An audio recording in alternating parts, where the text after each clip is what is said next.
어느 나라나 자신이 좋아하는 특정한 가수를 향한 팬덤이 있습니다. 가수들은 팬들로부터 받는 사랑으로 자신의 존재를 확인합니다. 반면 그 가수를 좋아하는 사람들, 그들에게 왜 그를 그렇게 좋아하느냐고 물으면 대부분 그 사람의 노래로 많은 위로와 힘을 얻기 때문이라는 답이 가장 많다고 합니다. 그러니까 가끔 너무 좌절해서 이렇게 좀 나쁜 선택을 하려고 하다가도 그 노래를 듣고 다시 일어섰다라고 하는 말까지 들릴 정도죠. 근데 이제 이렇게 뭐 우리가 특정 가수에 대한 팬심은 아니더라도 노래는 인생을 그대로 반영하는 가사, 그리고 또 곡조가 있죠. 그래서 우리가 삭막한 삶을 살아갈 때 우리에게 감동 그리고 울림을 선물합니다. 노래가 가진 흥도 있고, 그리고 또 그 안에 담긴 애환도 있습니다. 그리고 사람들은 살다가 보면 그것에 익숙하게 반응하게 되죠. 그래서 대부분 자기가 좋아하는 애창곡이 하나쯤은 있습니다. 이제 우리 그리스도인들이라고 하는 사람들은 어쩌면 예수 그리스도에 대한 팬심을 가지고 있다, 뭐 이렇게 말해도 틀리진 않을 것 같습니다. 근데 가끔가다 이제 성도님들에게 이제 물어봅니다. 좋아하는 찬송은 뭐냐고. 그러면 그게 의외로 금방 좋아하는 찬송이 이렇게 팍팍 나오지 않을 때가 많이 있습니다. 그러니까 물론 이제 우리가 상황과 또 환경에 따라서 찬송이 조금 바뀌기는 합니다. 왜냐하면 살다 보면 평안한 때도 있지만 또 굉장히 역경에 처할 때도 있고요. 또 건강할 때도 있지만 또 아플 때도 있거든요. 그때그때마다 똑같은 찬송을 이렇게 선호하진 않거든요. 그렇긴 하지만 그래도 우리는 찬양을 통해서 위로와 힘을 굉장히 많이 얻습니다. 그런데 이제 무슨 찬송을 좋아하십니까? 라고 물어보면 이렇게 금방 대답하지 못하는 것은 그만큼 그 찬양이 이렇게 많이 익숙지 않다는 것일 수도 있다고 생각합니다. 사실 우리 민족은 얼마나 노래방을 좋아합니까? 근데 그런 거에 비하면 자기가 좋아하는 어떤 선호하는 찬송이 없다는 것은 좀 글쎄요, 좀 의외이긴 합니다. 찬양을 통해 하나님께서 나와 함께 하신다는 확신, 이게 우리 힘든 삶을 통해서 얼마나 우리에게 이길 수 있게 하는 힘을 만들어 줍니까? 그러니까 우리의 삶의 과정 내내, 그리고 마지막 죽음의 순간까지 찬양은 정말 놀라운 삶의 원동력입니다. 그러니까 우리가 어떨 땐 너무 힘들 땐 기도할 수 없거든요. 그럴 때 그냥 찬양을 틀어놓지 않습니까? 그렇게 찬양이 우리에게 굉장히 힘이 됩니다. 그런데 이제 우리 민족들도 노래에 대해서 흥이 있고 이렇긴 하지만 이스라엘 민족에게 있어서는 이 찬양이라고 하는 것이 그들의 삶의 문화로까지 자리매김했습니다. 그 민족은 기쁠 때나 아니면 슬플 때나 민족적으로 찬양을 합니다. 근데 그것이 대부분 시편에 들어 있죠. 근데 특히 절기가 되었을 때 성전으로 올라가면서 부르는 찬송이 있다고 하죠. 그것을 이제 뭐 할렐이라고 부르는데 시편 120편에서부터 136편까지 그 찬송을 많이 부른다고 합니다. 그러니까 저들의 역사에서 이방인들에 의해서 정말 많은 핍박을 받아왔거든요. 근데 그때마다 그들을 구출해내신 하나님께 감사하는 찬양의 내용이 120편에서부터 136편까지인데 그렇게 그것을 곡조를 붙여서 찬양을 했다는 거죠. 이제 그들이 굉장히 어려움에 처했을 때 부른 찬양입니다. 그런데 그들과 우리와는 시간적인 차이도 엄청나게 있고, 그리고 또 우리 상황도 아주 다를 수 있는데 희한하게 우리도 그 부분 120편에서부터 136편에 있는 그 말씀들을 자주 묵상하고, 그리고 또 그것을 곡으로 만든 찬송을 자주 듣기도 합니다. 한번 보면 시편 121편입니다. 내가 산을 향하여 눈을 들리라. 나의 도움이 어디서 올까? 나의 도움이 천지를 지으신 여호와에게서로다. 이거 좋아하지 않으세요? 그잖아요. 우리 어려울 때 이 찬송 많이 부르지 않습니까? 그리고 또 이 찬송을 근사하게 부르는 가수들, 복음송 가수들도 많이 있죠. 또한 126편입니다. 눈물을 흘리며 씨를 뿌리는 자는 기쁨으로 거두리로다. 좋아하는 말씀이잖아요. 그런가 하면 127편도 있습니다. 여호와께서 집을 세우지 아니하시면 세우는 자의 수고가 헛되며 여호와께서 성을 지키지 아니하시면 파수꾼의 깨어 있음이 헛되도다. 요 짧은 한 절에 헛되란 말이 2번 들어가 있거든요. 헛되다는 솔로몬의 언어잖아요. 예, 이 127편은 솔로몬이 지었습니다. 그러니까 이렇게 시편 전체를 아우러서 다 저들이 찬양으로 부르지만 특별한 절기에 이제 특별히 하나님께 감사하는 내용으로 부른다는 것이 이제 120편에서부터 136편이다라고 말씀드린 건데, 그 가운데 오늘 본문 124편 역시 그들이 환난 중에 불렀던 찬송이며 이것은 다윗이 지었습니다.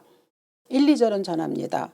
여호와께서 우리 편에 계시지 아니하셨더라면 우리가 어떻게 하였으랴. 사람들이 우리를 치러 일어날 때에 여호와께서 우리 편에 계시지 아니하셨더라면. 이 말씀을 읽을 때 어떠십니까? 막 아슬아슬하고 위험천만한 이런 그림이 그려지시지 않습니까? 여호와께서 우리 편에 계시지 않았더라면 어떻게 할 뻔했을까라고 하는 다윗의 고백이죠. 이는 물론 다윗이 개인적으로도 그는 사울을 피해서 많이 고생했고 또 그의 삶이 방황스러운 때도 많이 있었거든요. 그러니까 여우를 피하려다가 호랑이를 만난 격으로 결국은 광야를 돌다가 블레셋까지 들어갈 정도로 힘든 나날을 보냈지 않습니까? 그런가 하면 나중에 이제 왕위에 올랐을 때 그 이스라엘 역사에서 다윗의 시대가 가장 강성했거든요. 그렇지만 그럼에도 불구하고 끊임없이 외세의 침략은 있었고 블레셋이 다가왔었습니다. 그러니까 그렇게 외부의 침략으로 인해서 많은 어려움을 겪을 때 생각하지 않았겠습니까? 하나님이 우리 편에 계시지 않았더라면 정말 어떻게 할 뻔했을까라고 하는 것을 너무 뼈저리게 느꼈을 것이기 때문에 이제 그렇게 고백을 하는 것이죠. 근데 이스라엘은 정말 주위의 공격을 안 받았었던 때가 없을 정도로 참 힘든 그런 시간을 보냈는데, 어쩌면 하나님의 선택받은 백성이기 때문에 더 훈련받았던 것이 아닐까 이렇게 보기도 합니다.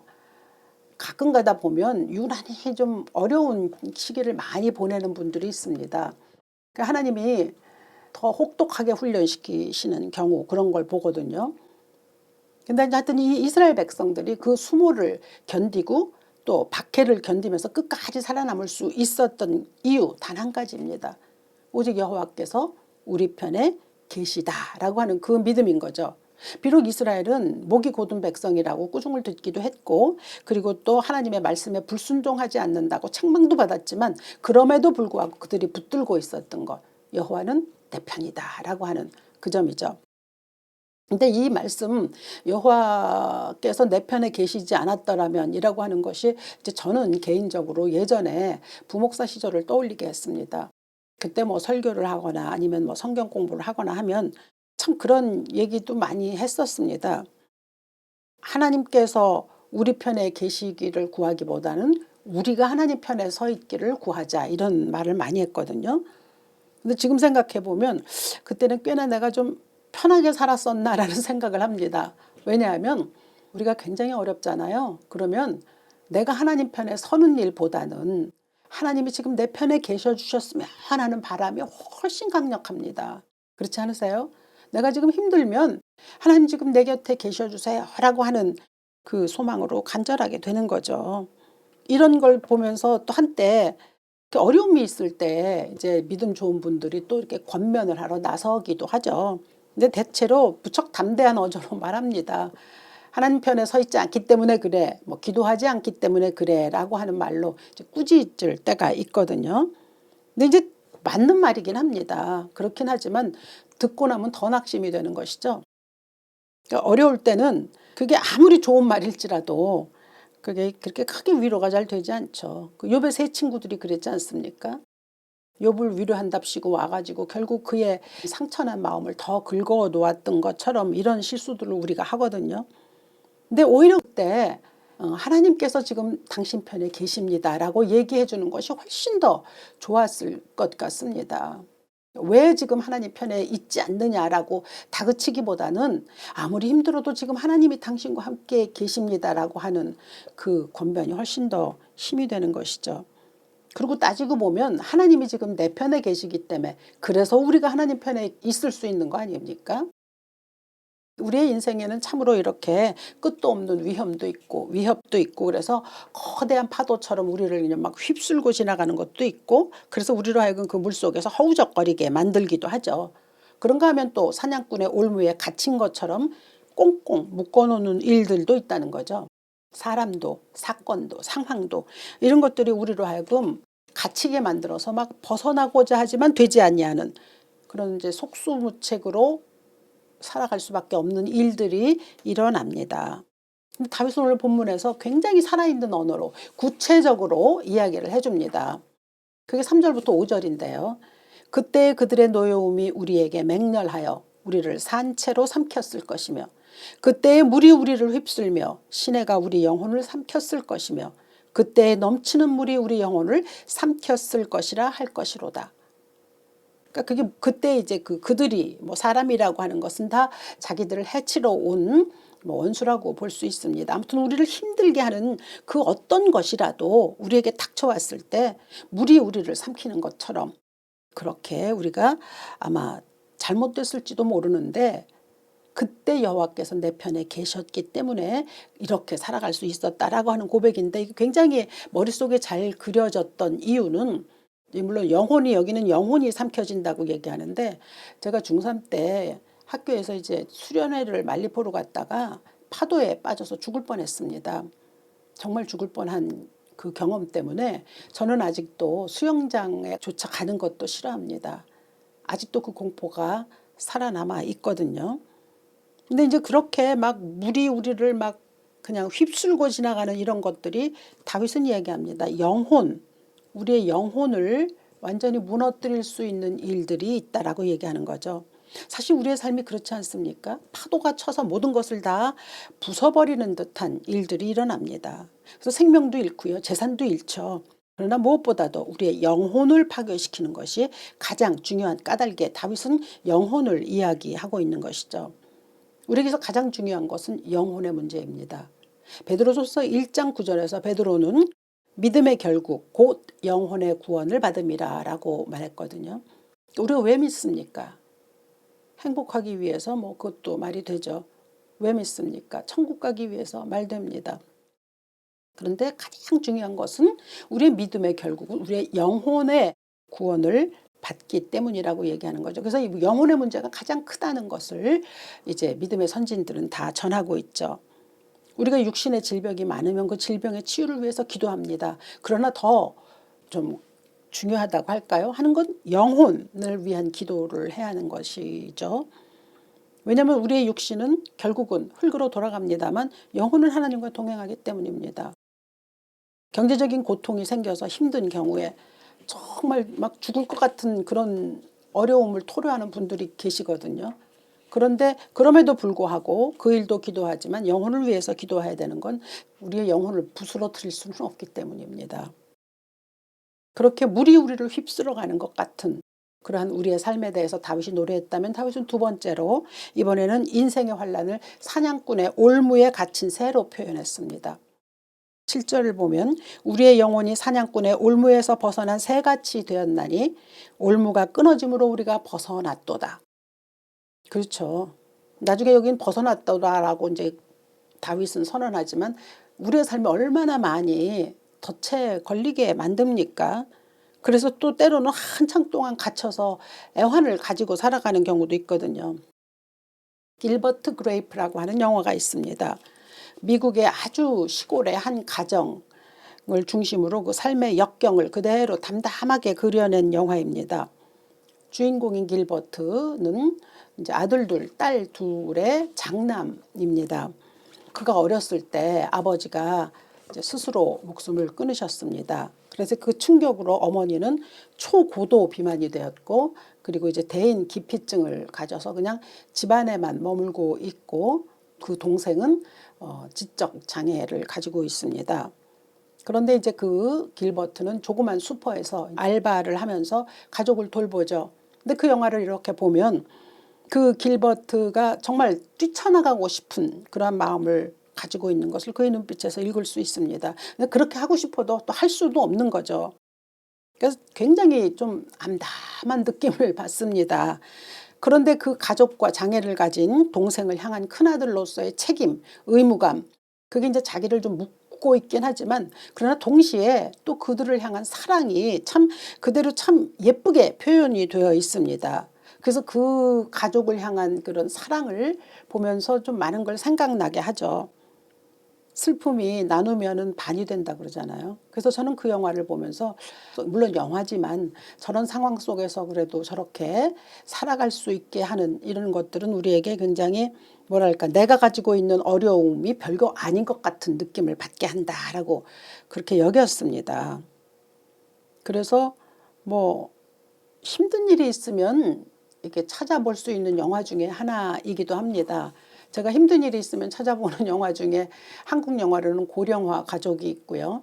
그리고 또 이제 이 길버트 그레이프가 좀 우리에게 위로를 줍니다. 사람이 자기 뜻을 펼칠 수 없을 때 굉장히 불행하게 여겨지지 않습니까? 그러니까 뭔가에 갇혀 있을 때 그 올무에서 벗어나고자 하는 그 마음이 참 많이 있지 않습니까? 아이들 막 그 공부에 막 그냥 갇혀 있는 아이들 보면 전혀 행복한 기운이 없어요. 그런가 하면 어른들도 욕심, 뭐 이런 경쟁 이런 데 휘둘리면 갇혀 있는 거죠. 그것도 마찬가지죠. 그런데 이런 일들이 사실은 인간이 하는 모든 일 같긴 하지만 이 뒤에 배후에 조종하는 세력이 있으니 그게 바로 사탄입니다. 사탄은 사냥꾼 같아요. 올무를 쳐서 새를 잡으려고 하고 그리고 그 새가 그곳에 갇히도록 만드는 그런 거죠. 그러니까 각양각색의 일로 부지런히 덫을 놓습니다. 그래서 우리 앞에 던져진 덫에 우리가 조금만 무심하거나 좀 게으르거나 하면 바로 걸립니다. 근데 그 덫이 굉장히 교묘하거든요. 그리고 미세하기도 합니다. 그렇기 때문에 그걸 발견하면 굉장히 다행이지만 발견하지 못해서 그곳에 갇혔다라고 하는 것은 참으로 오랫동안 긴 시간 고생스러움을 가지고 살아갈 수밖에 없게 합니다. 그러니까 여기서 실족하지 않을 수 있는 것, 덜어 갇힐 수 있지만 실족하지 않을 수 있는 것은 결국은 하나님께서 우리 편에 계시기 때문이죠. 다윗이 여호와께서 우리 편에 계시지 아니하셨더라면 하는 말이잖아요. 근데 이건 조건절이잖아요. if라는 거잖아요. 뭐 이렇게 하셨더라면 그러니까 계시지 않았다면 어떡할 것인가 라고 하는 걸 이야기하면서 미래 문장 3절부터 5절까지는 문장 구조가 미래를 지향합니다. 여호와께서 우리 편에 계시지 않았더라면 우리의 영혼이 산채로 넘겨졌을 것이고 또 그렇게 새의 올무에 갇혀서 벗어나지 못할 것인데 그렇지 않게 될 것이다 라고 하는 희망적인 선언인 것이죠. 그래서 6절 7절은 전하지 않습니까? 우리가 씹히지 아니하게 하시고 올무가 끊어짐으로 벗어날 수 있게 하실 것이라 라고 그렇게 선언합니다. 그러니까 어려움이 있을지라도 여호와께서 우리와 함께 계시기 때문에 우리의 미래는 희망적이다라고 하는 그 얘기를 하는 거죠. 그러니까 여호와께서 우리 편에 계시지 아니하셨더라면 이것을 이제 개인적으로 좁혀서 여호와께서 내 편에 계시지 아니하셨더라면 내가 어떻게 되었을까라는 거 혹시 생각해 보셨습니까? 실로 아슬아슬한 그런 말씀이기도 하고 또 우리에게 안심할 수 있게 만들어주는 보증적인 말씀이기도 한 거죠. 우리가 얼마나 연약하죠. 또 우리가 얼마나 정말 하나님께서 나와 함께 하시지 않았다면 내 삶이 얼마나 흔들렸을까. 내가 끝내 이렇게 천국까지 갈 수 있을까 이런 생각 우리 많이 하지 않습니까? 그러니까 결국 하나님이 우리와 함께 하신다라고 하는 그 사실 때문에 우리는 안심할 수 있게 되는 거죠. 예, 뭐 더러 파도에 휩쓸리기도 하고 사냥꾼의 덫에 걸리기도 하지만 근데 또 때로 그것이 내 실수나 뭐 내 잘못일 때도 있지만 어떨 때는 정말 어처구니 없게 나하고는 별로 상관없는데도 그렇게 걸릴 때가 있거든요. 그럴 때 참 우리는 억울한 생각이 많이 들죠. 그러니까 이러나 저러나 우리 생각 속에는 단 한 가지만 중점에 가지고 있어야 하는데 그것이 바로 여호와께서 내 편에 계시다라고 하는 바로 그 점이죠. 그러니까 지금 만약에 여러분의 삶이 어떤 형편에 놓여 있는지 뭐 사람마다 다 다르잖아요. 근데 이제 제가 설교를 준비할 때 저는 언제나 설교를 듣는 분들이 은혜를 받는 것에 중점을 둡니다. 어떻게 해야 하나님의 말씀이 제대로 전달이 될까라고 하지만 그러나 첫째 저에게 은혜가 되는 말씀이기를 또 구합니다. 왜냐하면 제가 은혜가 되지 않으면 제대로 전달될 수가 없거든요. 그래서 이렇게 영혼이 하나님 앞에 온전히 설 수 있기 위해서 이 세상의 거칠은 파도나 또 아닌 어느 사냥꾼의 올무에 내가 거치지 않도록 할 수 있기 위해서 여호와께서 나와 함께 하시다는 말씀, 그리고 나를 도우실 분은 천지를 지으신 여호와의 이름에 있다라고 하는 오늘 마지막 말씀을 자꾸 되새깁니다. 그 길버트 그레이프에서 그 주인공 길버트, 정말 그 올무에서 벗어날 수 없다는 사실로 절망하는 모습이 많이 보이거든요. 근데 그럼에도 불구하고 사랑으로 끝내 그 가정을 돌보다가 마침내 그 덫에서 벗어나는 걸로 영화는 엔딩을 맞습니다. 근데 그걸 보면서 아, 그래, 우리 삶에 빛을 던져주는 메시지로 작용할 수 있겠다라고 생각했던 거죠. 그러니까 보는 내내 좀 무거운 마음이었는데 마지막 씬에서 굉장히 뭐랄까 희망적인 것을 바라볼 수 있었습니다.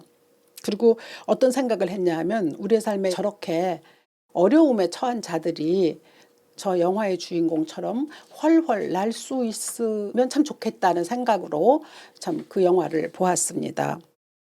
이렇게 한 편의 영화 또는 어떤 가수의 노래, 이게 우리에게 굉장히 힘과 위로를 줍니다.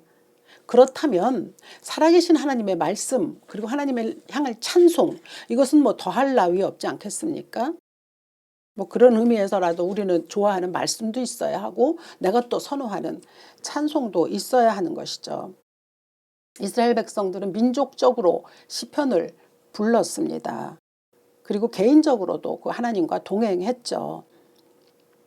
우리도 마찬가지죠. 여전히 사람들이 뭐 여기서 말하는 사람들이라는 건 원수이기도 하고 사단의 공격이기도 한데 우리를 치러 일어나기도 하죠. 그리고 공격합니다. 그렇지만 그래서 때로 우리가 고난을 겪을 수는 있겠으나 끝내 하나님 우리를 건져주신다라고 하는 점이죠. 그러니 부탁드립니다. 내 영혼을 하나님께 고정시킬 수 있는 말씀 꼭 준비하십시오. 기쁠 때 내가 묵상할 수 있는 말씀, 또 슬플 때 나를 위로해 주신 하나님의 말씀, 여러 개를 준비해서 가지고 있어야 합니다. 하나님 천지를 말씀으로 창조하셨거든요. 그러니까 우리에게도 그런 말씀이 있어야죠. 지금 내 처지에 맞는 말씀을 찾아내는 그 노력을 하시기를 간절히 부탁을 드립니다. 그리고 또 그 말씀이 생겼을 때 그 말씀이 내 안에서 어떻게 역사하는지 그 능력을 경험할 수 있기를 또 간절히 축원합니다. 동시에 말씀뿐만 아니라 동시에 이스라엘 백성들의 시편으로 자기의 삶의 애환을 이겨냈었던 것처럼 찬양, 찬송, 즉 나를 보호하고 지켜줄 수 있는 찬송, 또 하나님께 경배할 수 있는, 하나님을 높여드릴 수 있는 찬송도 꼭 마련해 두시기를 부탁을 드립니다. 있어야 합니다. 그렇게 우리 민족이 노래도 좋아하잖아요. 그렇다면 그리스도인들이 자기가 선호하는 찬송이 최소한 하나쯤은 있어야 되지 않겠습니까? 그리고 제가 여러분에게 이렇게 있어야 한다고 하고 제가 없으면 안 되잖아요. 그래서 이제 말씀을 드리자면 저는 평소에는 내 주를 가까이 그 찬송을 가장 좋아합니다. 가사가 무척 은혜가 되거든요. 또 곡조도 그렇지 않습니까? 그때그때 달라지는 찬송이 많이 있지만 그래도 전반적으로 그 찬송을 좋아하고, 그리고 이제 제가 언젠가 세상을 떠날 때 그때 저는 우리 딸들이 이 찬송을 불러주었으면 좋겠다는 바람으로 부탁해둔 곡이 있습니다. 울지 말고 그냥 엄마는 하늘나라에 있으니 이 찬송을 부르며 하나님의 은혜를 좀 되살리길 바란다는 마음에서 부탁했는데 그것은 예수 사랑하심을 이라는 찬송입니다. 뭐 유치부나 유년부 아이들이 부르는 찬송 같지만 그 가사는 참 진실하고 우리에게 힘이 되는 그런 찬양입니다. 예수 사랑하심을 성경에서 배웠네. 우리들은 약하나 예수 권세 많도다. 나를 사랑하시고 나의 죄를 다 씻어 하늘 문을 여시고 들어가게 하시네. 내가 연약할수록 더욱 귀히 여기사 높은 보좌 위에서 낮은 나를 보시네. 세상 사는 동안에 나와 함께 하시고 세상 떠나가는 날 천국 가게 하소서. 이보다 더한 찬송이 있습니까? 세상 사는 동안에 나와 함께 하시고, 즉 하나님이 내 편에 계셔 주시고, 그것이 언제까지? 내가 세상 떠나가는 날까지. 그래서 하나님의 손에 이끌려 우리는 천국으로 들어갈 수 있는 거 아닙니까? 여호와께서 내 편에 계시지 않았더라면 저는 아슬아슬 합니다. 그리고 그것을 또 처절하게 살면서 경험하며 살아오고 있습니다. 그러므로 저는 여러분들이 여러분의 삶 가운데서도 살아가는 내내 그리고 마지막 순간까지 하나님께서 여러분의 곁에 또 여러분 편에 계심으로 인하여 아름다운 미래 또 아름다운 천국에 대한 확신 그리고 구원의 확신이 여러분에게 있기를 이 아침 주 예수 이름으로 축원합니다. 살아계신 아버지, 다윗의 고백처럼 우리는 여호와께서 내 편에 계시지 않았더라면 어떻게 했었을까라고 하는 위험천만함과 아슬아슬함을 지닌 채 살아가고 있습니다. 그래서 감사드립니다. 내 편에 계셔 주신 것을 감사드립니다. 영원히 주님 오시는 그날까지 내 편에 계셔 주시고 또한 우리 각자가 세상을 떠날 때까지 우리 편에 계시사 하나님의 은총으로 붙잡아 주시옵소서. 또 이 민족 편에 계셔 주시기를 간절히 기도합니다. 주여 축복하시사 주의 은총으로 우리 모두를 충만케 하옵소서. 주 예수 이름으로 기도합니다. 아멘.